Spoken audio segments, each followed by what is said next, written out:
பக்கத்தில் இருந்துக்கும் பார்த்து சொல்லுங்கள், இயேசுவானவர் உங்களை நேசிக்கிறார் என்று சொல்லுங்கள். ஹல்லேலூயா. இயேசுவானவர் என்னையும் உங்களையும் அதிகமாய் நேசிக்கிறார். நாம் நினைப்பதை காட்டிலும் அதிகமாய் நேசிக்கிற தேவன். நாம் வேண்டிக் கொள்வதை காட்டிலும் அவர் சமீபமாய் வந்து நம்மை நடத்துகிற தேவன். ஹல்லேலூயா. அவருடைய அன்பு நமக்கு அளக்கவே முடியாது பிரியமானவர்களே. அவருடைய அன்பிற்கு ஆழம் நமக்கு தெரியாது. அந்த அன்பினுடைய ஆழமோ நீளமோ அகலமோ ஒன்றுமே நமக்கு தெரியாது. ஏனென்றால் அவ்வளவு அன்பு நிறைந்த தேவன். அவர் அன்பாகவே இருக்கிறார். தேவன் அன்பாகவே இருக்கிறார் என்று கர்த்தருடைய வசனம் சொல்லுகிறது பிரியமானவர்களே. இன்று நாம் வாசித்த சங்கீதங்களின் புஸ்தகம் 25வது அதிகாரம் அதனுடைய 4-5 வசனங்களை நாம் வாசிப்போம். கர்த்தாவே, உம்முடைய வழிகளை எனக்கு தெரிவியும், உம்முடைய பாதைகளை எனக்கு போதித்தருளும். உம்முடைய சத்தியத்திலே என்னை நடத்தி என்னை போதித்தருளும். நீரே என் ரட்சிப்பின் தேவன், உம்மை நோக்கி நாள் முழுதும் காத்திருக்கிறேன் என்று சங்கீதக்காரனாய தாவீது இங்கு சொல்லுகிறதாய் பார்க்கிறோம். இது ஒரு அருமையான ஒரு ஜெபம் பிரியமானவர்களே. ஒவ்வொரு நாளும் நாம் எழும்பும் பொழுது, கர்த்தாவே, உம்முடைய வழியிலாய் நடத்தும்படியாக என்னை நான் ஒப்புவிக்கிறேன் ஆண்டவரே. உம்முடைய பாதையில் நடத்தும். எனக்கு வேண்டிய ஞானத்தை நீர் எங்களுக்கு தாரும் ஆண்டவரே. இன்றைய தினம் நான் தனிமையில் அல்ல, நீர் என்னோடு கூட இருக்க வேண்டும். நீர்தான் என்னை நடத்த வேண்டும். நீர்தான் என்னை கரம் பிடித்து வழி நடத்த வேண்டும். நீர்தான் எனக்கு போதிய ஞானத்தை எனக்கு தர வேண்டும். யாரோடு பேச வேண்டும், எப்படியாக பேச வேண்டும், எவ்வளவாய் பேச வேண்டும், எந்த அளவு பேச வேண்டும் என எல்லாம் சொல்லி எனக்கு கற்றுத்தாரும் என்று சொல்லி அவரிடத்தில் ஒப்புவிக்கிறதான ஒரு அருமையான ஒரு ஜெபம். ஹல்லேலூயா. நானும் நீங்களும் தினமும் இப்படி ஜெபிக்கிறோமா பிரியமான? சற்று யோசித்து பாருங்கள். அப்படி ஜெபிக்கும் பொழுது கர்த்தர் நிச்சயமாய் நம்மை வழி நடத்துவாராம். அது சந்தேகமே இல்லை. இதுல 8வது வசனம் வாசித்து பாருங்கள். கர்த்தர் நல்லவரும் உத்தமருமாயிருக்கிறார், ஆகையால் பாவிகளுக்கு வழிகளை தெரிவிக்கிறார். ஒருவேளை நீங்கள் சொல்லலாம், நான் பாவம் செய்தவன், என்னுடைய ஜெபம் ஆண்டவர் கேட்பாரா, என்னுடைய ஜெபத்திற்கு அவர் பதில் தருவாரா என்று நீங்கள் சிந்தித்துக் கொண்டு, இந்த வசனம் என்ன சொல்லுது பாருங்க. கர்த்தர் நல்லவரும் உத்தமருமாயிருக்கிறார், ஆகையால் பாவிகளுக்கும் வழியை அவர் தெரிவிப்பார். அதனால் நீங்கள் எந்த நிலைமையில் இருந்தாலும் சரி, பரிசுத்தனாக இருந்தாலும் சரி, நீங்கள் மகா பாவியாக இருந்தாலும் சரி, தேவனண்டை கடந்து வந்து உங்களுடைய உள்ளம் உருகி நீங்கள் ஜெபிக்கும் பொழுது கர்த்தர் உங்களுக்கு வழியை அவர் தெரிவிக்கிற தேவனாய் இருக்கிறார். அடுத்த வசனம் பாருங்கள். சாந்த குணமுள்ளவர்களை நியாயத்திலே நடத்தி சாந்தம் உள்ளவர்களுக்கு தமது வழியை போதிக்கிறார். சாந்த குணமுள்ளவர்களுக்கு அவர்களுடைய வழியை போதிக்கிறார் என்று அங்கு வாசிக்கிறோம். 12வது வசனம். கர்த்தருக்கு பயப்படுகிற மனுஷன் எவனோ அவனுக்கு தாம் தெரிந்து கொள்ளும் வழியை போதிப்பார் என்று சொல்லப்பா. அப்ப பாவிக்கும் அவர் வழியை தெரிவிக்கிறார், சாந்த குணமுள்ளவர்களுக்கும் அவர் வழியை போதிக்கிறார், அவர் கர்த்தருக்கு பயப்படுகிறவருக்கும் அவர் வழியை போதிக்கிறார் என்று நாம் அங்கு பார்த்தோம். கர்த்தருடைய வசனம் சொல்லுகிறது, சங்கீதங்களின் புஸ்தகம் 18வது அதிகாரம் அதனுடைய 30வது வசனம், தேவனுடைய வழி உத்தமமானது என்று சொல்லப்பட்டிருக்கு. His way is perfect என்று சொல்லப்பட்டிருக்கு. அதனால தான் நாம் ஆண்டவரே உம்முடைய வழியில் எங்களை நடத்தும் என்று நாம் சொல்லுகிறதான காரணம். ஏன் கர்த்தருடைய வழியில் நாம் நடக்க வேண்டும்? ஏனென்றால் அந்த வழி உத்தமமான வழி என்று சொல்லப்பட்டிருக்கிறது. 145வது சங்கீதம் 17வது வசனம், கர்த்தர் தமது வழிகளில் எல்லாம் நீதி உள்ளவராயிருக்கிறார். அது உத்தமம் மட்டுமல்ல, அவர் நீதி உள்ள தேவனாயும் இருக்கார். நீதி உள்ள வழியிலாய் அவர் நம்மை நடத்துகிற தேவனாய் இருக்கிறார். ஹல்லேலூயா. இப்போ நாம் நினைக்கலாம், நீதிமொழிகள் 16வது அதிகாரம் 2வது வசனமும் 21வது அதிகாரம் 2வது வசனம் நீங்களும் நானும் வாசித்து பழகும். மனுஷனுடைய வழிகள் எல்லாம் என்னுடைய வழிகள் சுத்தமானவைகள் என்று நமக்கு தோன்றும், ஆனால் நம்முடைய ஆவியை நிறுத்து பார்க்கிறவர் நம்முடைய தேவன் என்று சொல்லப்பட்டிருக்கிறது. மனுஷனுடைய வழிகள் எல்லாம் செம்மையானவர்கள் என்று தோன்றும், ஆனால் அவனுடைய இருதயத்தை நிறுத்து பார்க்கிறவர் நம்முடைய தேவன் என்று அங்கே சொல்லப்பட்டிருக்கிறது. ஹல்லேலூயா. We may feel that our ways are clean and right, but God is the one who weighs our heart and the spirit. Hallelujah. அதனால் ஆண்டவரண்டை நாம் கடந்து வரும் பொழுது, ஆண்டவரே என்னுடைய வழிகள் அல்ல ஆண்டவரே, உம்முடைய வழிகள் தான் என்னை நடத்த வேண்டும். ஹல்லேலூயா. ஏசாயாவின் புஸ்தகம் 55வது அதிகாரம் அதனுடைய 9வது வசனம் சொல்லுகிறது, வானம் எவ்வளவு பூமிக்கு உயரமாய் இருக்கிறதோ அதுபோல நம்முடைய வழிகளும் அவருடைய வழிகளும் நாம் ஒப்பிட்டு பார்க்கும் பொழுது அவருடைய வழிகள் மேலானவைகள், உயர்ந்தவைகள் என்று அங்கே சொல்லப்பட்டிருக்கிறது. பிரியமானவர்களே, அவருடைய வழிகள் எல்லாம் நன்மைக்கான வழிகள். சொல்லுங்க, அவருடைய வழிகள் நன்மைக்கான வழிகள். ஆனால் கர்த்தருடைய அந்த சுவிசேஷ பாகங்கள் பார்க்கும் பொழுது அந்த வழிகள் எல்லாம் நெரிசலான பாதைகளாக இருக்குமா. ஏன்னா விசாலமாக இருக்கிற பாதைகள் எல்லாம் நம்முடைய அழிவுக்குள்ளாய் கொண்டு போகிறதா இருக்கலாம்.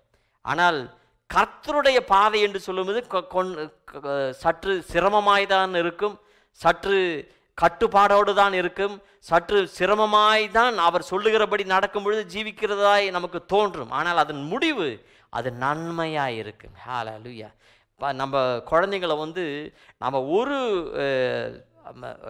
ஒரு விதத்தில் நாம் அவங்கள டிசிப்ளின் பண்ணாமல் அவங்க வேண்டிய வழியில் நடத்தாமல் நம்ம வாழ விட்டோம்னா எப்படி இருக்கும்? அவங்க விசாலமாக இருப்பாங்க.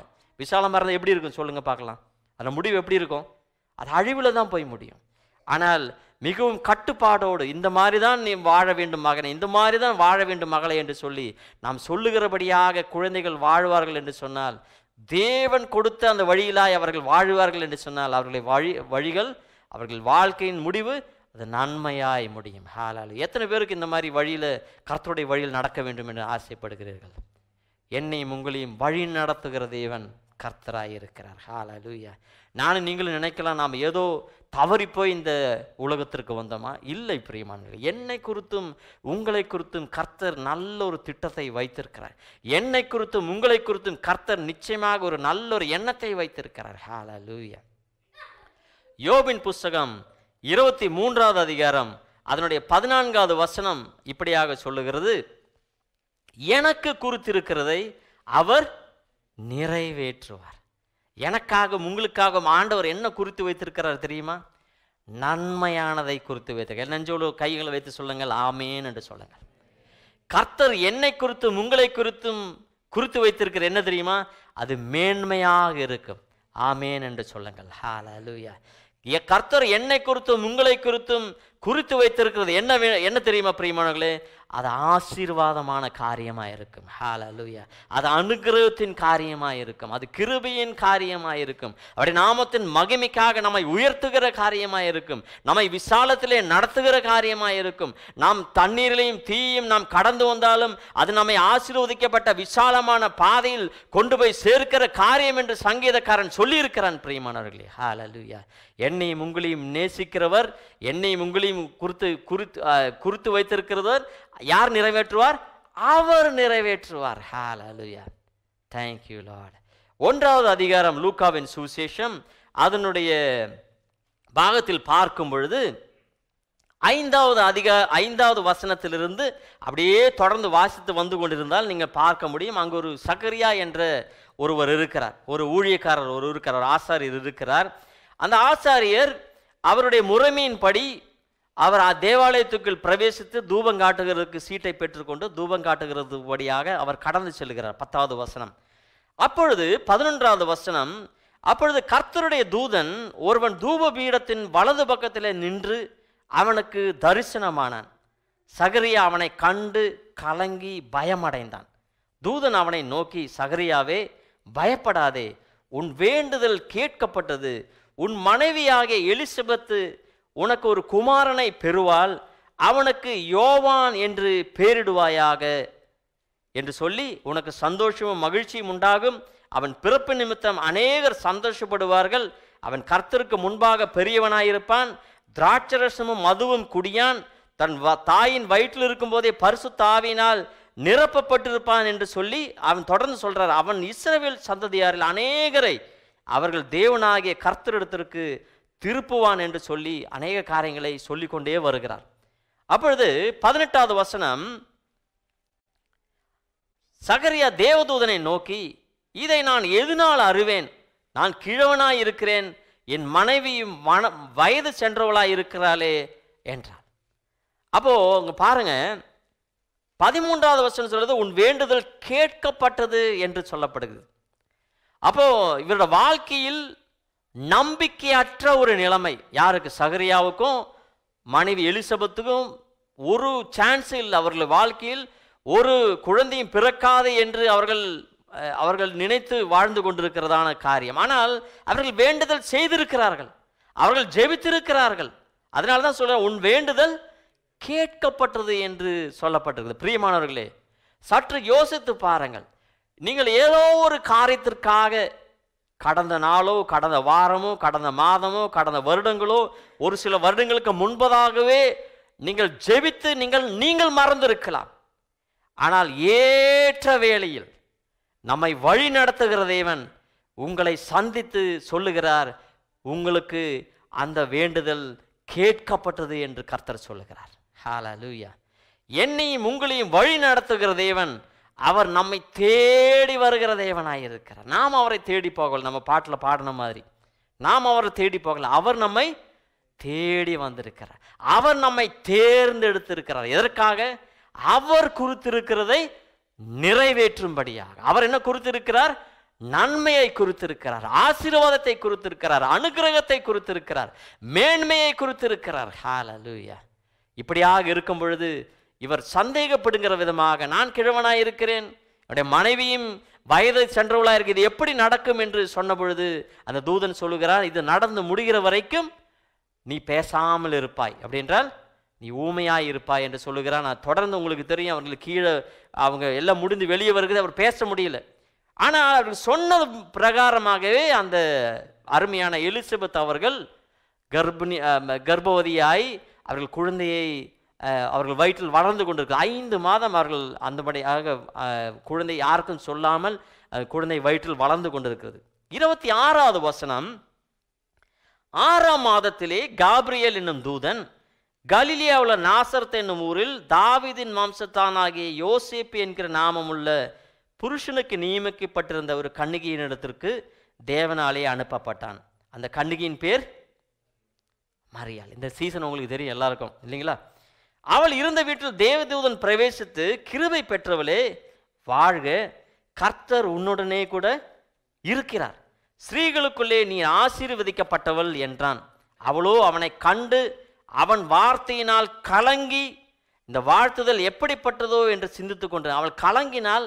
ஆனால் இவர் பாருங்க, இவ கண்டு கலங்கி பயமடைந்தான் என்று 12வது வசனம் இருக்கு. ஆனால் இவங்க பயப்படலை, ஆனால் கலங்கினாங்க, மனசில் நினச்சி கொண்டாங்க, இவங்க என்ன சொல்கிறாங்க ஒன்றுமே புரிய மாட்டேங்குது என்று தொடர்ந்து சொல்கிறார் பாருங்க.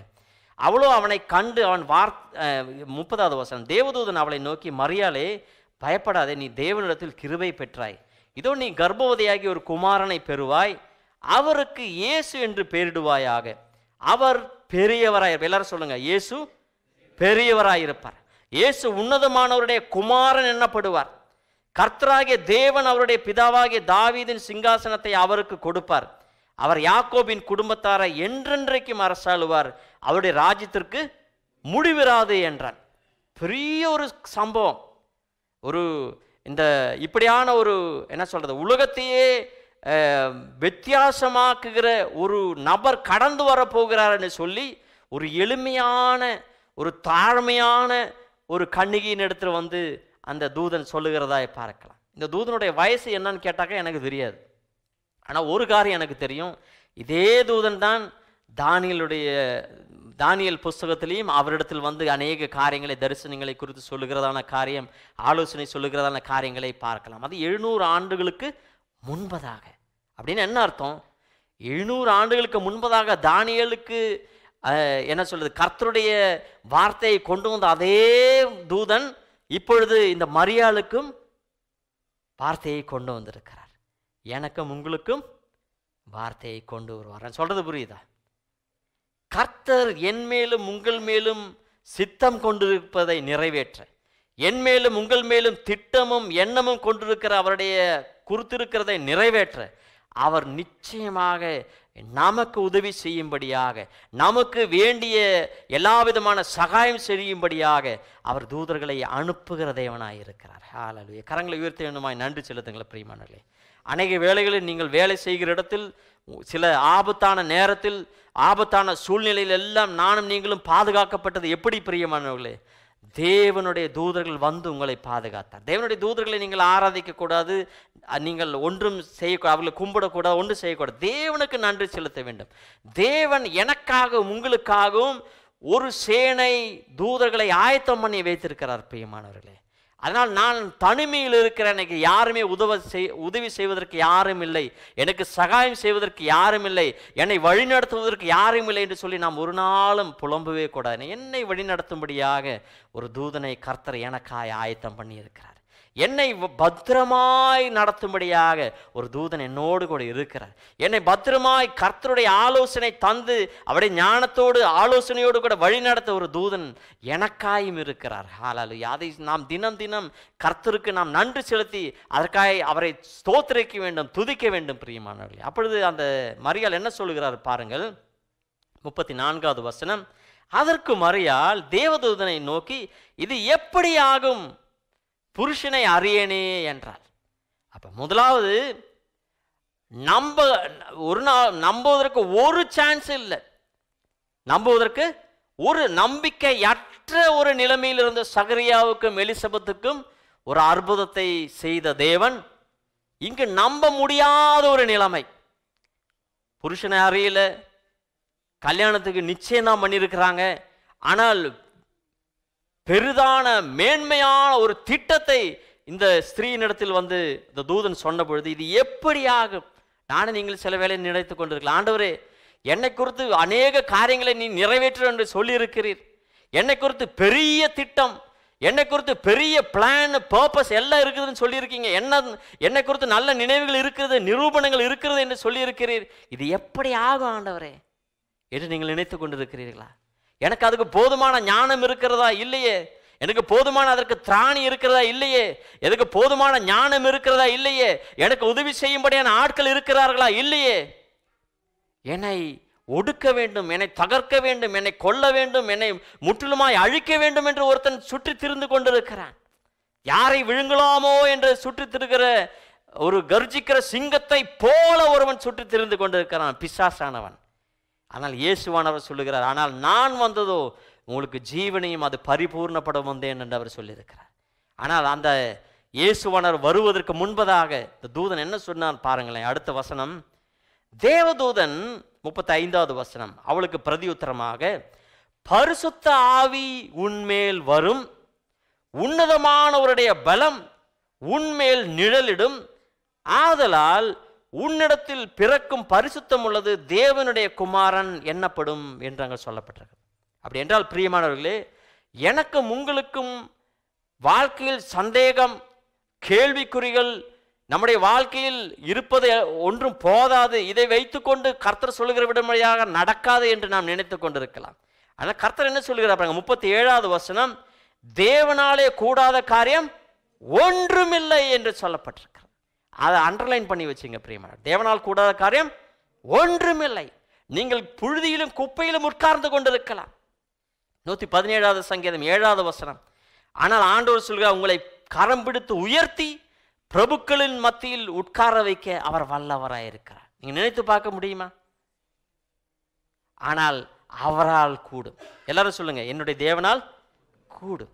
யாரெல்லாம் எப்படியெல்லாம் உயர்த்த வேண்டும், எப்போ உயர்த்த வேண்டும், எவ்வளவு உயர்த்த வேண்டும் என்று அவர் நினைக்கிறபடி அவர் நிறைவேற்றுவார். அவர் குறித்திருக்கிறது போல நிறைவேற்றுவார். நானும் நீங்களும் செய்ய வேண்டியது ஒன்றே ஒன்றுதான். 1 பேதுரு 5வது அதிகாரம் 6வது வசனத்தில் வாசிக்கிறது போல, அவருடைய பலமுள்ள கரத்தின் கீழ் நாம் தாழ்மையோடு காத்திருக்க வேண்டும். அவர் ஏற்ற வேளையில் நம்மை உயர்த்துவார். நீங்க உயர்த்துகிற நேரத்தில் நீங்க அங்க இருக்கணும். எங்க இருக்கணும்? அவருடைய பலமுள்ள கரத்தின் கீழ். புரியுதா நான் சொல்றது? You and I have to submit ourselves under his mighty hand so that he will lift us up in due time. Hallelujah. அவர் நிச்சயமாக உயர்த்துவார். அவருக்கென்ற ஒரு நேரம் இருக்கிறது, அதுதான் சரியான நேரம். அது தாமதம் அல்ல, அது முன்னுமே நடக்கிற காரியம் அல்ல. ஏற்ற வேளையில் நம்மை ஆசீர்வதிக்கிற தேவன், ஏற்ற வேளையில் நம்மை உயர்த்துகிற தேவன், ஏற்ற வேளையில் நம்மை வழி நடத்துகிற தேவன், ஏற்ற வேளையில் நம்மை எல்லா நன்மையாலும் கிருபையாலும் முடிசூட்டுகிற தேவன் தான் நம்முடைய தேவன். ஹல்லேலூயா. 36வது வசனம், அந்த மரியாளிடத்தில் தூதன் சொல்லுகிறான், இதோ உனக்கு இனத்தார்களாயிருக்கிற எலிசபெத்தும் தன் முதிர் வயதிலே ஒரு புத்திரனை கர்ப்பம் இருக்கிறாள். மலடி எண்ணப்பட்ட அவளுக்கு இது 6ஆம் மாதம். ஹல்லேலூயா. அது தொடர்ந்து சொல்றாரு, தேவனால கூடாத காரியம் ஒன்றுமில்லை. அதனால் நீங்க சொல்லலாம், என்னுடைய வாழ்க்கை மலட்டுத்தன்மையாக இருக்கிறது, என்னுடைய வாழ்க்கையில் ஒரு நன்மை இல்லை, எவ்வளவோ சம்பாதிக்கிறேன், ஆனால் காசு வந்து ஒரு நாள் 2 நாளுக்குள்ள எல்லாத்தையும் பிச்சு பங்கி எல்லாம் போயிடுது, கையில் ஒன்றுமே இல்லை, ஓட்டப்பை மாதிரி நின்று கொண்டு இருக்கிறேன். அதுபோல் நீங்கள் வேற ஒரு காரியம் சொல்லலாம், நான் ஆரோக்கியத்தோடு கூட இருக்க வேண்டும் தான் ஆசைப்படுறேன், ஆனால் எப்போ பார்த்தாலும் அங்கே வலி இங்கே வலி, அந்த நோய் இந்த நோய், அந்த அநேக பணத்தை நான் என்னை சிகிச்சைக்காக, டாக்டருங்களுக்காக, மருந்துகளுக்காக நான் செலவழித்து கொண்டிருக்கிறேன். இன்னொருவங்க சொல்லலாம், என்கிட்ட பணம் இருக்குது, ஆரோக்கியம் இருக்குது, ஆனால் உள்ளத்துக்குள்ள ஒரு சந்தோஷமோ சமாதானமோ இல்லை, மிகவும் நொறுங்கி போயிருக்கிறேன் என்று சொல்லிக் கொண்டிருக்கிறீர்களா? ரோமருக்கு எழுதின நிருபம் 15வது அதிகாரம் அதனுடைய 13வது வசனம். ஹல்லேலூயா. அங்கே என்ன சொல்லப்பட்டிருக்கிறது? பரிசுத்த ஆவியின் பலத்தினாலே உங்களுக்கு நம்பிக்கை பெருகும்படிக்கு நம்பிக்கையின் தேவன் விசுவாசத்தினால் உண்டாகும் எல்லாவித சந்தோஷத்தினாலும் சமாதானத்தாலும் உங்களை நிரப்புவாராக என்று பவுலடிகளார் சொல்லுகிறார். பார்த்தீங்களா? நம்முடைய தேவன் நம்பிக்கையின் தேவன். எல்லாரும் சொல்லுங்க, என்னுடைய தேவன் நம்பிக்கையின் தேவன். He is God of hope. When we trust in him, he will give you joy and peace. அவரை நான் நம்பும் பொழுது அவர் நமக்கு சந்தோஷமும் சமாதானமும் தருவார். இரண்டாவதாக, அவருடைய ஆவியானவர் இருக்கும் பொழுது, when the Holy Spirit comes overflowing in us, he will give the hope in our life. அவருடைய பரிசுத்த ஆவியானவர் வல்லமையாய் நம்மேல் பொழிந்தருளும் பொழுது அவர் நமக்கு நம்பிக்கையை நிறைவாய் தருகிற தேவனாய் இருக்கிறார். அதே அதிகாரம் 15வது அதிகாரம் 4வது வசனம், தேவ வசனத்தினால் உண்டாகும் பொறுமையினாலும் ஆறுதலினாலும் நான் நம்பிக்கை உள்ளவர்களாகும்படி. நான் சொல்றது புரியுதா உங்களுக்கு? தேவ வசனத்தினால் என்ன உண்டாகுது? நம்பிக்கை உண்டாகுது, இல்லைங்களா? ரோமர் 10:17 நாம் என்ன வாசிக்கிறோம்? அவருடைய வார்த்தையை நாம் கேட்கும் பொழுது என்ன நடக்கிறது? விசுவாசம் வர்த்திக்கிறதுன்னு சொல்லுங்க, இல்லைங்களா? அதனால் விசுவாசம் கேள்வியினாலே வரும், கேள்வி தேவனுடைய வசனத்தினாலே வரும், தேவனுடைய வசனத்தினாலே விசுவாசமும் வரும், நம்பிக்கையும் வரும். ஆனால் 13வது வசனம் ரோமர் 15:13 பார்க்கிறோம், பரிசுத்த ஆவியினால் நம்ம என்ன வருது? நம்பிக்கை பெருகும் என்று சொல்லப்பட்டிருக்கிறது. அப்போ வசனம் நாம் வாசிக்கும் பொழுது நம்பிக்கை வரும். அந்த வசனத்தோடு கூட ஆவியானவரே என்னை அபிஷேகியும், தேவனே என்னை அபிஷேகியும், தேவனே என்னை பலப்படுத்தும், உம்முடைய இரத்தத்தால் கழுவி உம்முடைய பரிசுத்த அபிஷேகம் என்னில் நிரப்பும் என்று சொல்லும் பொழுது நம்பிக்கை என்னிலும் உங்களிலும் பெருகும் என்று நாம் பார்க்கிறோம். இந்த அருமையான அந்த தாயார் அவர்கள், மரியாள் அவர்கள் சொல்லுகிறார், இது எப்படி ஆகும் என்று சொன்னபோது எல்லாவற்றையும் எல்லாம் விளக்கி விட்டு 37வது வசனம் அந்த தூதன் சொல்கிறான், தேவனால கூடாத காரியம் ஒன்றுமில்லை என்றால். அப்போ 38வது வசனம் என்ன சொல்லுகிறது பாருங்கள். அதற்கு மரியாள், இதோ நான் ஆண்டவருக்கு அடிமை. என்னைக்காவது ஒரு நாள் நீங்கள் சொல்லியிருக்கீங்களா பிரியமானவர்களே, ஆண்டவரே நான் உனக்கு அடிபணிந்து நான் வாழ்வேன் ஆண்டவரே, அதற்கு பதிலாக ஆண்டவரே எனக்கு இது வேண்டும் அது வேணும், அவனை தூக்கிடும், அவனை விளக்கிடும், அந்த இடத்துல என்ன தூக்கி வையும் அப்படின்னு பேசிட்டு இருக்காமா? Are we using him as a problem solver? Are we looking at him as a solution provider? Trouble shooter அவரை பார்த்துட்டு இருக்கோமா? நம்முடைய பிரச்சனைகளுக்கு முடிவு காணும்படியாக தான் அவரை பார்த்து கொண்டிருக்கிறோமா? நம்முடைய போராட்டத்துக்கு ஒரு முடிவு காணும்படியாகத்தான் அவரை பார்த்து கொண்டிருக்கிறோமா? நம்முடைய எல்லா விதமான கலக்கங்களையும் உபத்திரவங்களையும் போராட்டங்களையும் நீக்குகிற ஒரு நல்ல ஒரு வல்லமையுள்ள தேவன் தான் அவர் என்று நமக்கு தெரியும். அதற்கு மட்டும்தான் அவரை உபயோகித்துக் கொண்டிருக்கிறோமா? அல்லது ஆண்டவரே இதோ அடியேன், ஆண்டவரே நீர் சொல்லும் நான் கேட்கிறேன், நீர் என்ன சொன்னால் அதுபடியாக நான் நடக்கிறேன், எந்த வழியில் நான் போகணும் ஆண்டவரே நீ சொல்லும் அதுபோல நான் செய்கிறேன் என்று நாம் நம்மை தாழ்த்தி ஒப்புவித்திருக்கிறோமா பிரியமானவர்களே? இந்த சீசன் என்ன சீசன் தெரியுமா? கிறிஸ்மஸ் சீசன் தெரியும். The season has a reason. ஒரு காரணம் உண்டு. என்ன காரணம்? இயேசு என்ற இரட்சகரும் மீட்பரும் வருகிறதான ஒரு காலம் இல்லைங்களா? அந்த கிறிஸ்துவின் பிறப்பு நமக்குள்ளாக நடக்க வேண்டும். வெளியில் நிறைய ஸ்டாரெல்லாம் தொங்க போட்டு நிறைய ஒரு மரத்தை அலங்கரித்து விட்டு கிஃப்டெல்லாம் கொடுக்கறது நல்லது தான், வேண்டான்னு சொல்லலை, சந்தோஷமாக இருங்க. ஆனால் உங்களுடைய உள்ளத்திற்குள்ளாய் சந்தோஷம் இருக்கிறதா? உங்களுடைய வாழ்க்கையில் உங்களுக்கு சந்தோஷம் இருக்கிறதா? உங்களுடைய சிந்தையில் உங்களுக்கு சந்தோஷம் இருக்கிறதா? உங்களுடைய சிந்தையில் உங்களுக்கு சமாதானம் இருக்கிறதா? யோசித்து பாருங்கள். அவர் சமாதானத்தின் தேவன், அவர் சந்தோஷத்தின் நிறைவாய் தருகிற தேவன், அவர் சமாதானத்தின் காரணராய் இருக்கிறார், அவர் சமாதானத்தின் பிரபுவாய் இருக்கிறார். அப்படி இருக்கிற தேவன் நம்முடைய உள்ளத்திற்குள் பிறந்தால் எப்படியாக இருக்கும் என்று யோசித்து பாருங்கள். ஆண்டவரே, நீர் என்னில் வர்த்திக்க வேண்டும், ஆண்டவரே நானோ குறையவும் நீர் என்னில் வர்த்திக்கவும் வேண்டும் என்று சொல்லுகிறதான காரியம் தான். ஆண்டவரே, இதோ அடியேன், ஆண்டவரே நான் அடிமையாய் உமக்கு அடிமையாய் என்னை தாழ்த்தி ஒப்புவிக்கிறேன் என்று சொல்லுகிறவர்கள் உங்களுடைய நெஞ்சோடு கூட கரத்தை வைத்துக் கொள்ளுங்கள். பிரியமானவர்களே, யாரெல்லாம் ஒப்பு கொடுக்கிறீர்கள், நான் பார்க்கல உங்களை, நீங்கள் உண்மையாய் ஆண்டவருக்கு ஒப்பு கொடுப்பீர்கள் என்று சொன்னால் நீங்கள் நினைத்ததை காட்டிலும் உங்களை உயர்த்த கர்த்தர் வல்லவராயிருக்கிறார். உங்களுடைய அந்த அர்ப்பணிப்பை காணும் பொழுது, உங்களுடைய சமர்ப்பணத்தை காணும் பொழுது, உங்களுடைய எண்ணத்தையும் உங்களுடைய ஏக்கத்தையும் உங்களுடைய தாகத்தையும் உங்களுடைய பசியையும் காணும் பொழுது, தேவனே உம்முடைய வழியில் தான் நான் நடக்க வேண்டும், ஆண்டவரே உம்முடைய பரிசுத்தத்தில் தான் நான் நடக்க வேண்டும், உம்முடைய கிருபையில் தான் நடக்க வேண்டும், உம்முடைய கருணையோடு தான் நடக்க வேண்டும், உம்முடைய இரக்கத்தில் தான் நடக்க வேண்டும். ஆண்டவரே, என்னுடைய வாழ்க்கையில் ஏதாவது நன்மை எனக்கு வேண்டும் என்று சொன்னால் உம்மிடத்திலிருந்து மட்டும்தான் நான் பெற்றுக்கொள்வேன் ஆண்டவரே என்று சொல்லுகிறவர்கள் நிச்சயமாக நீங்கள் ஆசீர்வதிக்கப்பட்டவர்கள். ஹல்லேலூயா. உங்களுக்குள்ளே இயேசு கிறிஸ்துவானவர் பிறக்கும் பொழுது இந்த சுபாவ குணங்கள் எல்லாம் உங்களில் வந்து உங்களை வாழ்க்கையில் கிரியை செய்யும் பொழுது நிச்சயமாக இந்த கிறிஸ்துமஸ் ஒரு அனுகிரகிக்கப்பட்ட கிறிஸ்துமஸாக உங்களுக்கு மாறும். பிரியமானவர்களே, ஹல்லேலூயா. எல்லாமல் நம்ம கேக்க வெட்டுறோம், சாப்பிட்றோம், பிரியாணி சாப்பிட்றோம், எல்லாம் நல்லது தான். ஹல்லேலூயா. நெகேமியாவின் புத்தகத்தில் இருக்குது, கர்த்தருக்குள் மகிழ்ச்சியா என்ன அந்த வசனம் 8:10. ஆமா, கர்த்தருக்குள் மகிழ்ச்சியா இருப்பதே நம்முடைய பலன்.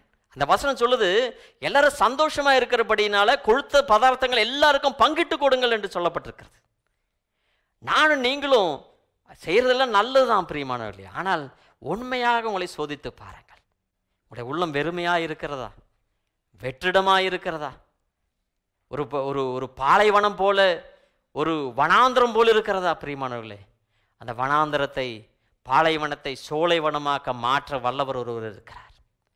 உடைய கண்ணீரை துடைத்து ஆனந்த கண்ணீரை கொண்டு வர ஒரு வல்லவர் ஒருவர் இருக்கிறார். கடன் பிரச்சனைகளை மாற்றி உங்களை செல்வந்தனாய் செழிப்பாய் மற்றவர்களுக்கு ஆசீர்வாதமாய் உயர்த்த ஒருவர் இருக்கிறார். ஹல்லேலூயா. ஞானம் இல்லை, எனக்கு புத்தி இல்லை, எல்லோரும் என்னை கிண்டல் அடிக்கிறார்கள், என்னை கேலி செய்கிறார்கள், என்னை குறித்து நகைக்கிறார்கள் என்று நீங்கள் சொல்லுகிற இடத்தில் உங்களை புத்தி நிறைந்தவர்களாய், ஞானம் நிறைந்தவர்களாய், கிருபை நிறைந்தவர்களாய், அறிவாளிகளாய் உங்களை உயர்த்த கர்த்தர் வல்லவராய் இருக்கிறார். பிரியமானவர்களே, ஹல்லேலூயா. ஞானத்தில் யாராவது குறைவுள்ளவர்கள் இருந்தால் என்னிடத்தில் கேளுங்கள், நான் தாராளமாய் தருவேன் என்று கர்த்தர் சொல்லி இருக்கிறாரே. எல்லா நன்மையான ஈவும் பரத்திலிருந்து வருகிறது. ஹல்லேலூயா. அதனால் இங்கே அங்கே பார்க்காதீங்க. Maybe your situation is not so good, உங்களுடைய சூழ்நிலைகள் மிகவும் மோசமாக இருக்கலாம். ஆனால் நம்முடைய தேவனை நோக்கி பாருங்கள். ஹல்லேலூயா. I lift up my eyes unto the mountains, where does my help come from? மலையில் இருந்த நமக்கு சகாயம் வருது இல்லை. My help comes from the Lord who made the mountain. மலைகளையும் இந்த உலகத்தையும் சண்ட சராசரங்களையும் படைத்த தேவன் எனக்கு உதவுகிறார். எல்லாரும் சொல்ல முடியுமா பிரியமானவர்களே? சகலத்தையும் சிருஷ்டித்த தேவன் என்னை நேசிக்கிறார். ஹல்லேலூயா. சகலத்தையும் உருவாக்கின தேவன் என்னை நேசிக்கிறார். ஹல்லேலூயா. எவ்வளவு சந்தோஷமான காரியம் யோசித்து பாருங்கள். எப்படிங்க நினைச்சு பார்த்துருக்கீங்களா? ஐயோ, அவர் என்னை பார்த்து சிரிக்க மாட்டேங்கிறார், ஐயோ அந்த அம்மா என்னை பார்த்து அப்படி திட்டாங்க, இப்படி பேசிட்டாங்க. நாம் சின்ன சின்ன காரியங்களை தான் பார்த்துட்டு இருக்கோம் பிரியமானவர்களே. ஆனால் பெரிதான காரியத்தை நீங்கள் பாருங்கள். என்னை நோக்கி பார்க்கிற தேவன் என்னை நேசிக்கிறார். இந்த உலகத்தை முழுவதுமாய் சிருஷ்டித்த தேவன், ஐயோ உனக்காக எனக்கு ஒரு நிமிஷம் கூட தர டைம் இல்லைப்பா, நீ அப்புறமா வா அப்படின்னு சொல்ற இல்லை. எந்த இடத்திலும் எந்த நேரத்திலும் அந்தி சந்தி மத்தியான வேளையிலும் நாம் ஜெபிக்கும் பொழுது நம்முடைய ஜெபத்தை கேட்டு பதிலளிக்க வல்லவரும் ஊக்கமுள்ளவராயிருக்கிற ஒரு தேவன் இயேசுவானவர் ஒரு இருக்கிறார். ஹalleluya. இந்த மரியாள் சொன்னால் ஆண்டவருக்கு அடிமை என்று சொன்னார். தொடர்ந்து சொல்லுகிறாள், உம்முடைய வார்த்தையின்படி எனக்காக கடவுது. என்னைக்கு அதை நாம் சொல்லியிருக்கோமா? ஆண்டவரே, இங்கே பாருங்க, ஒரு அப்ளிகேஷன் எழுதி வச்சிருக்கிறது, சைன் பண்ணி கொடுங்க ஆண்டவரே, எனக்கு இந்த வேலை வேணும், எனக்கு இந்த பொண்ணை தான் கட்டணும், எனக்கு இந்த பையனை தான் கட்டணும், எனக்கு இந்த காலேஜில் தான் சேரணும், எனக்கு இவ்வளவு பணம் வேணும், இவ்வளோ இந்த கார் தான் வேணும், இந்த வீடு தான் வேணும், ஆஸ்தி செல்வம் அந்தஸ்து எல்லாம் இருந்தாலும் தேவன் இல்லைன்னா ஒரு பிரயோஜனம் இல்லை பிரியமானவர்களே. ஹல்லேலூயா. அதனால் நாம் செய்ய வேண்டியது, ஆண்டவரே உம்முடைய வழியில் என்னை நடத்தும், உம்முடைய வார்த்தையின்படியாகவே என்னுடைய வாழ்க்கையில் நடக்கட்டும் ஆண்டவரே, என்னை ஒப்புவிக்கிறேன் ஆண்டவரே, நீர் எனக்கு செய்கிறது எல்லாம் நன்மைக்காக தான் இருக்கும். ஒரு நாள் என்னை குறித்துள்ள நினைவுகள் தீமைக்கு அல்ல. அது நன்றாய் புரிந்து கொள்ளுங்கள் பிரியமானவர்களே. என்னை படைத்த தேவன், என்னை சிருஷ்டித்த தேவன், என்னை நேசிக்கிற தேவன் நம்முடைய வாழ்க்கையில் செய்வது ஒன்றும் தீமைக்கு அல்ல. அது நன்மைக்கான நினைவுகள், அனுகிரகத்திற்கான நினைவுகள், அது மேன்மைக்கான நினைவுகளாக இருக்கிறது. ஹல்லேலூயா. Thank you lord. அதனால் அவருடைய நாம் வரும்பொழுது முற்றிலுமாய் நம்மை தாழ்த்தி ஒப்புவிப்போம். ஆண்டவரே உம்முடைய வழியில் நடக்கும்படியாக எனக்கு கிருபை தாரும். அன்றைய உம்மண்டை சேர்ந்து நீர் சொல்லுகிறபடியாக வாழும்படியான அந்த தாழ்மையை எனக்கு தாரும் ஆண்டவரே. அன்றைக்கு அந்த கீழ்ப்படுதலை எனக்கு தாரும். Let me have the humility and the obedience, oh Master. Hallelujah. And I am hearing so many things from you, but I am not able to concentrate. நான் அநேக காரியங்களை உம்மிடத்தில் நான் கேட்கிறேன், ஆனால் அதை நுணுக்கமாக கவனிக்க, அதன்படியாக வாழ என்னை சமர்ப்பிக்க முடியாத நிலைமையில் நான் கலங்கி கொண்டிருக்கிறேன். ஹல்லேலூயா.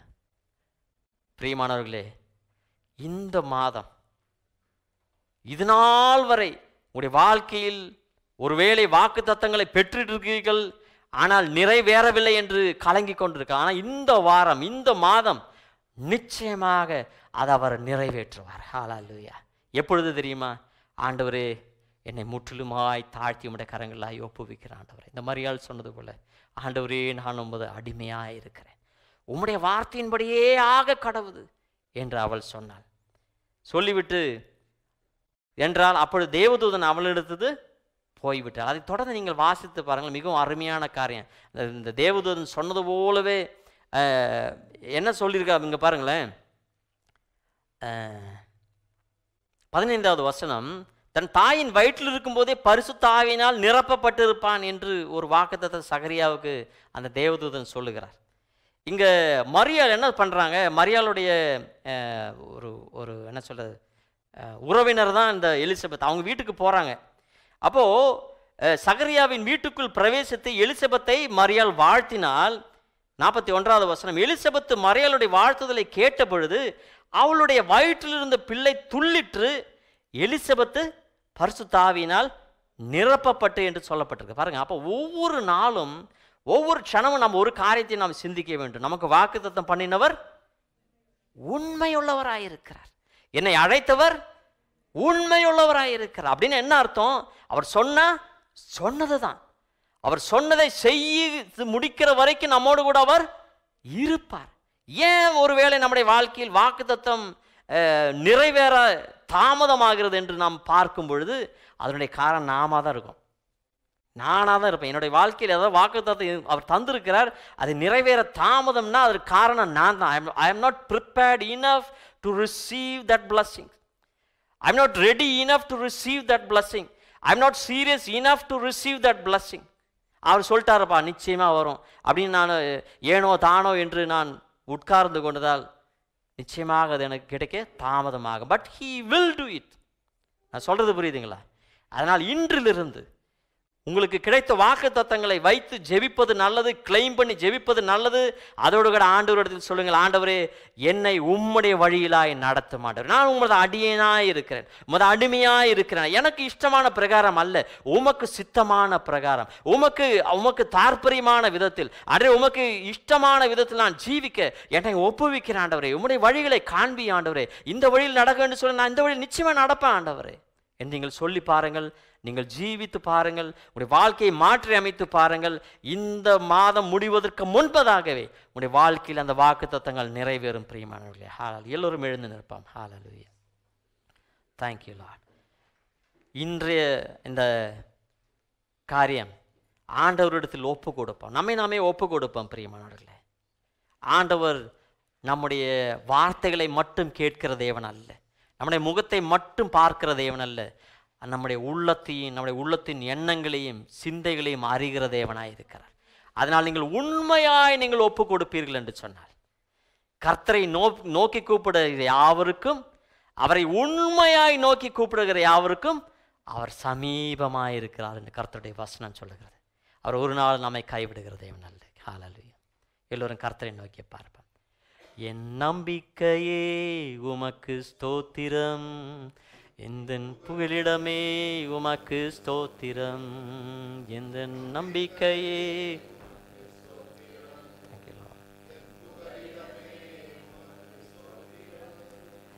உம்மைத்தான் நான் நம்பியிருக்கேன், அற்புதங்கள் செய்யுங்கப்பா. உம்மைத்தான் நான் நம்பியிருக்கேன், அற்புதங்கள் செய்யுங்கப்பா.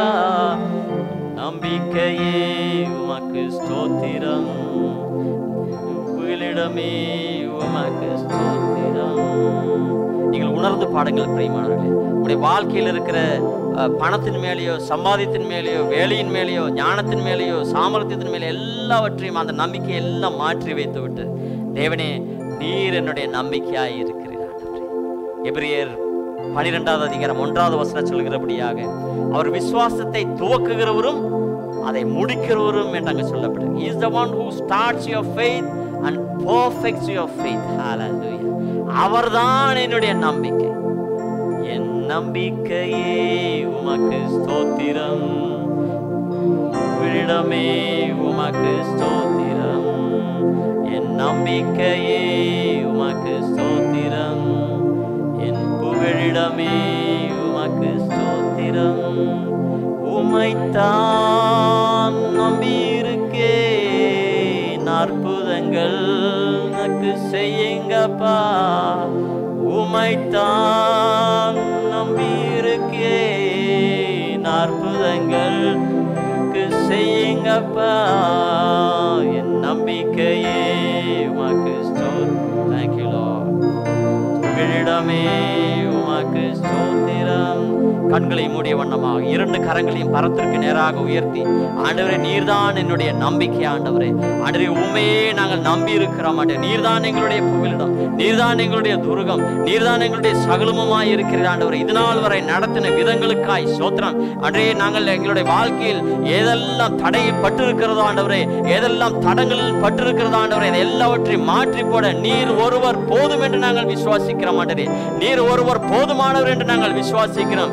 வேலையில் இருக்கிற தடங்கல்களை மாற்றி போடுவதற்காய் ஸ்தோத்திரம். குடும்பத்தில் இருக்கிற தடங்கல்களை மாற்றி போடுவதற்காய் ஸ்தோத்திரம். சபையில் இருக்கிற காரியங்களில் தடங்களை மாற்றி போடுவதற்காய் ஸ்தோத்திரம். ஆண்டவரே சம்பளத்தின் காரியங்களில் தடங்களை மாற்றி போடுவதற்காய் ஸ்தோத்திரம். பிள்ளைகளின் படிப்பின் காரியங்களில் தடங்கள் இருப்பதை மாற்றி போடுவதற்காய் ஸ்தோத்திரம். ஆண்டவரே என்னெல்லாம் நீர் சித்தம் கொண்டிருக்கிறீரோ, நீர் என்னெல்லாம் எங்களுக்காக குறித்து வைத்திருக்கிறீரோ ஆண்டவரே, எல்லா தடங்கல்களையும் மாற்றி நிறைவேற்றுகிற தேவனாய் உம்முடைய வழிகளை எங்களை நடத்தும்படியாக எங்களை தாழ்த்தி ஒப்புவிக்கிறோம். ஆண்டவரே நாங்கள் இது நாள் வரை கண்டிராத உம்முடைய மேன்மையான அந்த கிரியை எங்களுடைய ஒவ்வொருடைய வாழ்க்கையில் வெளிப்படுத்துவதற்காய் ஸ்தோத்திரிக்கிறோம். ஆண்டவரே அநேக வருடங்களாக எங்களுடைய சரீரத்தில் இருக்கிற எல்லா நோய்களையும் எல்லா வேதனைகளையும் இயேசுவின் இரத்தத்தால் கழுவி சுத்திகரித்து உம்முடைய ஆணை தழும்புள்ள கரங்களால் தொட்டு சுகப்படுத்துவதற்காய் ஸ்தோத்திரம் ஸ்தோத்திரம் ஸ்தோத்திரம் ஸ்தோத்திரம்.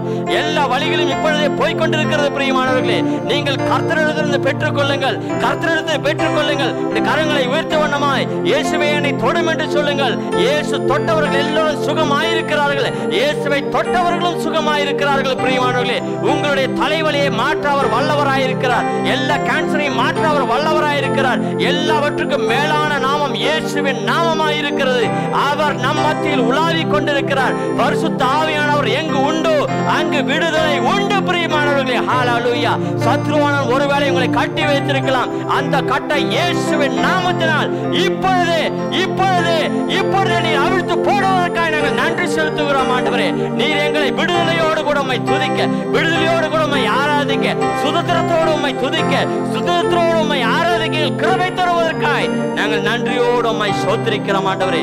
எங்களுடைய சரீரத்தின் இன்னல்கள் அல்ல, எங்களுடைய பிணிகள் அல்ல ஆண்டவரே, நீர் ஒருவர் எங்களுக்கு போதும். நீர்தான் எங்களுக்கு சுகம் தருகிறவர், நீர்தான் எங்களை பலத்தை தருகிறவர், நீர்தான் எங்களுக்கு ஆரோக்கியத்தை தருகிறவர், நீர்தான் எங்களுக்கு சௌக்கியத்தை தருகிறவர், நீர்தான் புதிய ஆத்துமாக்களை எங்களுக்கு தருகிறவர், நீர்தான் எங்களுடைய ஆத்மா ரட்சிப்பு தருகிறவர், நீர்தான் எங்கள் மேல் இரக்கம் காண்பிக்கிறவர், நீர்தான் எங்கள் மேல் மனம் உருகிறவர் ஆண்டவரே. ஹல்லேலூயா. ஊர்ல இருக்கிற உறவினர்களுக்காய் நாங்கள் செபிக்கிறோம். ஒவ்வொருவரையும் தொடுவதற்காய் சோத்திரம் ஆண்டவரே. ஒவ்வொருவரையும் தனித்தனியை தொடுவதற்காய் சோத்திரம், பலப்படுத்துவதற்காய் சோத்திரம், கிருபைகளால் நிறைப்பதற்காய் சோத்திரிக்கிறோம் ஆண்டவரே. ஹல்லேலூயா. Thank you Lord. இந்த நேரத்தில் ஆல்பர்ட் பிரதருக்காக விசேஷமாக நாங்கள் ஜெபிக்கிறோம் ஆண்டவரே. ஆண்டவரே, மருந்துகளால் கூடாதது, மருத்துவத்தால் கூடாதது, சிகிச்சைகளால் கூடாதது உம்மால் கூடும் என்று நாங்கள் விசுவாசிக்கிறோம் ஆண்டவரே. அந்த மகனை தொட்டு பலப்படுத்தும்படியாக நாங்கள் ஜெபிக்கிறோம். அந்த மகனுடைய வேறான காரியத்தை இயேசுவின் நாமத்தினால் ஆண்டவரே பிடுங்கி போடும்படியாக நாங்கள் ஜெபிக்கிறோம் ஆண்டவரே. இயேசுவின் அக்கினியினால் ஆண்டவரே, ஆவியானவரின் அக்கினியால் சுட்டு எரிப்பதற்காய் ஸ்தோத்திரம் ஆண்டவரே. ஹல்லேலூயா. நன்றியோடு உம்மை ஸ்தோத்திரிக்கிறோம் ஆண்டவரே. எரிகிற அக்கினி நம்ம மத்தியில் இருக்கிறது பிரியமானவர்களே. உங்களால் முடியாத காரியங்களை தேவனிடத்தில் ஒப்புக்கொடுங்கள். உங்களால் கூடாத காரியங்களை தேவனிடத்தில் ஒப்புக்கொடுங்கள். உங்களால் முடியாத காரியங்களை தேவனிடத்தில் ஒப்புக்கொடுங்கள். நம்பிக்கையற்ற நிலைமைகளை கர்த்தரிடத்தில் ஒப்புவீங்கள். நம்பிக்கையற்ற நிலைமை கர்த்தரிடத்தில் ஒப்புவீங்கள். கர்த்தர் நிச்சயமாக உங்களை உயர்த்துவார், நிச்சயமாக உங்களை உயர்த்துவார், நிச்சயமாக உங்களை விடுவிப்பார், நிச்சயமாக உங்களுக்கு சுகத்தை தருவார். ஹல்லேலூயா. Thank you Lord. நன்றியோடு உம்மை ஸ்தோத்திரிக்கிறோம் ஆண்டவரே. ஆண்டவரே, தொடர்ந்து எங்களை முற்றிலுமாய் தாழ்த்தி ஒப்புவிக்கிறோம். பாஸ்டர் தில்குமார் அவர்களுக்காக, குடும்பத்தாருக்காக நாங்கள் ஜெபிக்கிறோம். எங்களுடைய சபையில் இருக்கிற எல்லா ஊழியர்களையும் ஆசீர்வதியும். விசேஷமாக பாஸ்டர் விஜய் அவர்களையும் சகோதரி ரூபி சிஸ்டரையும் ஆசீர்வதி. கொடுத்திருக்கிற அந்த மகளுக்காக நாங்கள் நன்றி செலுத்துகிறோம் ஆண்டவரே. பிரித்திகாக்காக, ஜோஷுவாக்காக நாங்கள் நன்றி செலுத்துகிறோம். கிருபை நிறைந்த கரம் அவர்களோடு இருக்கட்டும். அற்புதம் அவர்களை வாழ்க்கையில் நடத்துவதற்காய் ஸ்தோத்திரம். ஹல்லேலூயா. ஆண்டவரே, இந்த சபையில் ஒரு நபர் கூட ஆண்டவரே உம்முடைய தொடுதல் அனுபவிக்காமல் போகக்கூடாது ஆண்டவரே. Let them all have your touch of Father. Hallelujah. உம்முடைய தொடுதலை அவர்கள் அனுபவிக்கட்டும் ஆண்டவரே. உம்முடைய கிருபை நிறைந்த தொடுதல் அவர்கள் அனுபவிக்கட்டும். உம்முடைய அன்பு நிறைந்த தொடுதல் அவர்கள் அனுபவிக்கட்டும். உம்முடைய சுகப்படுத்துகிற வல்லமையுள்ள தொடுதல் அவர்கள் அனுபவிக்கட்டும் ஆண்டவரே. Hallelujah. ஆண்டவரே, வியாபாரம் செய்கிற மக்களிடையில் ஆண்டவரே உம்முடைய ஞானத்தை கொடுக்கும்படியாக நாங்கள் ஜெபிக்கிறோம். என்ன நடந்தாலும் உம்மிலிருந்து விலகி போகாதபடிக்கு ஒரு புதிய கிருபையை ஆண்டவரே எல்லோருக்கும் தருவதற்காய் ஸ்தோத்திரம் ஆண்டவரே. ஹல்லேலூயா. ஆண்டவரே, மனிதன் எங்களை ஆண்டவரே உம்மிடத்திலிருந்து பிரிக்க கூடாது ஆண்டவரே. பணம் ஆண்டவரே எங்களை உம்மிடத்திலிருந்து பிரிக்க கூடாது. பதவிகள் எங்களை உம்மிடத்திலிருந்து பிரிக்க கூடாது ஆண்டவரே. ஒரு காரியமும் உம்மிடத்திலிருந்து எங்களை பிரிக்க கூடாது ஆண்டவரே. எங்களை உம்முடைய ரட்சிப்பின் சிறுகுநடிகளாய் மறைத்துக் கொள்ள மாட்டவரே. ஹல்லேலூயா. தாய் தன் கோழி குஞ்சுகளை அந்த செட்டையின் கீழ் மறைத்துக் கொள்வது போல எங்களை ஒவ்வொருவரையும் மறைத்துக் கொள்ள மாட்டேன். எங்களை பாதுகாத்துக் கொள்ள மாட்டேன். எங்களை பராமரிய மாட்டவரே. தொடர்ந்து எங்களை வழி நடத்தும். உம்முடைய நாமத்தின் மகிமைக்காக எழுந்து பிரகாசிக்கிற நல்ல சாட்சிகளை எங்களை மாற்றுவதற்காய் ஸ்தோத்திரம் ஆண்டவரே. ஹல்லேலூயா. ரபா ஷாபால வீகாமனாரவே. அன்றே இந்த சபையானது இந்த தேசத்தினால ஒளிவிளக்காய் நீர் மாற்றப் போவதற்காய் ஸ்தோத்திரம் ஆண்டவரே. ஒரு கலங்கரை விளக்கமாய் மாற்றுவதற்காய் ஸ்தோத்திரம். ஹல்லேலூயா. ஆண்டவரே, நாங்கள் நம்பிக்கையோடு கூட உம்மை நோக்கி பார்க்கிறோம் ஆண்டவரே. நீர்தான் எங்களை வழி நடத்தியிருக்கு. இதனால் வரை நடத்தினவர் நீர் ஆண்டவரே. இனியும் நடத்த வல்லவர் நீர் ஒருவர் ஆண்டவர். அதற்காய் ஸ்தோத்திரிக்கிறோம். ஹல்லேலூயா. வலது கரத்தை உங்கள் நெஞ்சோடு சேர்த்து வைத்து, தேவனே, இதோ அடியேன் ஆண்டவரே. உம்முடைய வார்த்தையின் படி உடைய வாழ்க்கையில் ஆக கடவுது. உடைய வார்த்தையின் படி உடைய வாழ்க்கையில் ஆக கடவுது. ஹல்லேலூயா. நிச்சயமாக நானும் நீங்களும் ஆசீர்வதிக்கப்பட்டவர். நாம் ஆசீர்வதிப்பது மட்டுமல்ல, நம்மை ஆசீர்வாதமாய் மாற்றுவது மட்டுமல்ல, அநேகருக்கு அவருடைய நன்மையை பகிர்ந்து கொடுக்கிற ஆசீர்வாதங்களாய் நம்மை உயர்த்துவார். ஹல்லேலூயா. நன்றியோடு உம்மை ஸ்தோத்திரிக்கிறோம். எங்களையும் எங்களுக்குள்ள சகலத்தையும் தாழ்த்தி உம்முடைய கரங்களாய் ஒப்புவிக்கிறோம். உம்முடைய பரிசுத்த நாமம் மட்டும் மகிமை எடுத்துக் கொள்ளட்டும். இயேசுவின் நாமத்தில் பிதாவே, ஆமென். நம்முடைய தேவனாகிய பிதாவின் அன்பும் நம்முடைய இரட்சகரும் மீட்பருமாகிய இயேசு கிறிஸ்துவனுடைய கிருபையும் நம்மை வழி நடத்துகிற பரிசுத்த ஆவியினுடைய அபிஷேகமும் வல்லமையும் நம்மோடும் நாம் ஜெபித்த ஒவ்வொரு காரியங்களோடும் என்றென்றும் இருப்பதாக. ஆமென்.